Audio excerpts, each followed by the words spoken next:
14เคนเขาเจ้าก่อสร้างคุณเนาะทั้งหลังที่เขาเจ้าเฮ็ดจะเป็นฮอลล์คอนเสิร์ตความใหญ่มันจะเป็นฮอลล์คอนเสิร์ตที่สามารถรับคนได้เป็นหมื่นเนาะหลายหมื่นคนเลยล่ะเบิ่งจังศิลปินแบบงานนานาศาสตร์เลยล่ะ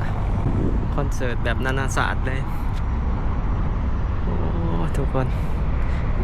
ยิ่งใหญ่อลังการเขาเจ้าสร้างเป็นตึกห่อนี่ก่อนเนาะแล้วทางหน้าเขาจะสร้างเป็นอีกตึกหนึ่งตึกสูงแม่แถวนี้โหดใหญ่ตอนนี้เราอยู่แถวนี้เนาะบางหน้าครับไออุดมสุขนะทุกคนมันจะมีการสร้างโครงการนี้บางกอกมอนี่โหดใหญ่เลยโหดใหญ่อลังการเลย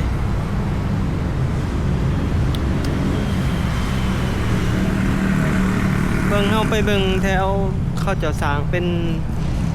นฮอลล์คอนเสิร์ตเนาะใหญ่ขนาดนี้นี่เห็นในข้อมูลเนาะเห็นในช่อง YouTube ที่เขาจะเอาลงเนาะมันสิเป็นแบบนี้ยังมันสิเป็นทางหางทางคอนโดแล้วก็เป็นทางฮอลล์คอนเสิร์ตหลายๆอย่างเขาจะสร้างใหญ่ขนาดมันสิเป็นหางใหญ่ที่สุดในอาเซียนในบอลนี่ว่า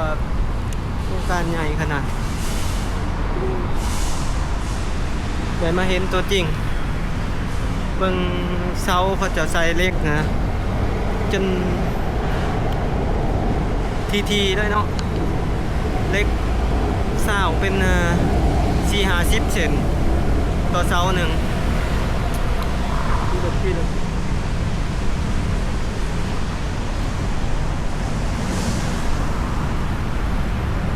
อลังการงานสร้าง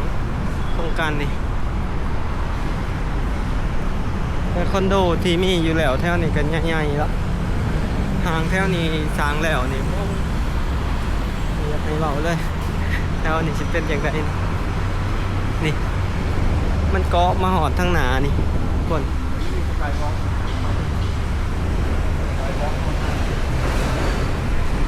เป็นสกายวอล์กโอ้ตอนนี้ฝนกำลังสิตกเปิดตอนลมมาแห้งเลยที่เล็กขนาดทุกคนใหญ่ขนาด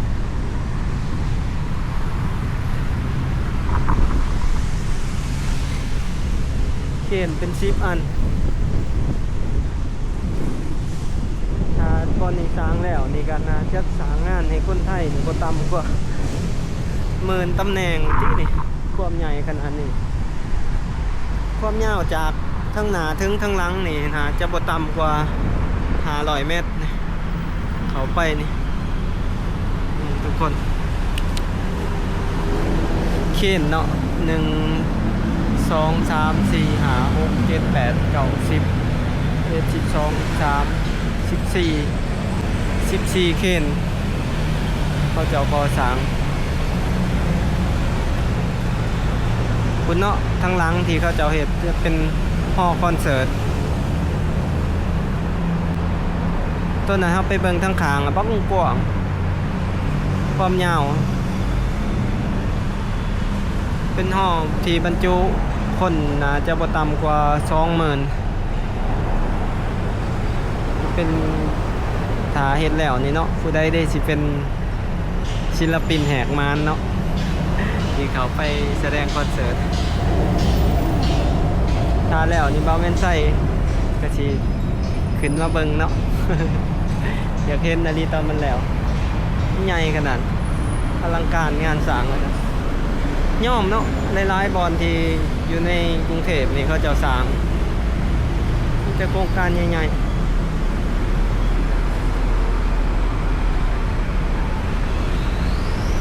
ทางนี้ก็เป็นตึกอาคารหลายๆอย่าง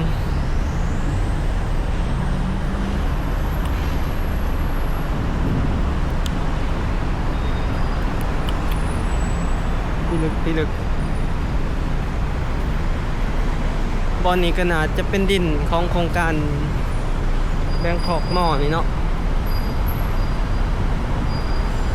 โอ้ยังบอนนี้ก็บกกวางมันหรือว่าอีกโครงการหนึ่งบ่บอนนี้ใหญ่ขนาดบอนนี้กัน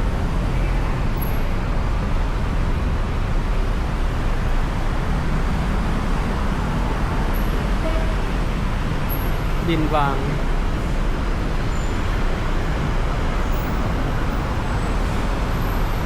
เอาพี่มาหาความใหญ่ป้าตึกทางอ่ะทุกคนมีทางเสื่อมหาตึกกับตึกเสื่อมครับขนาด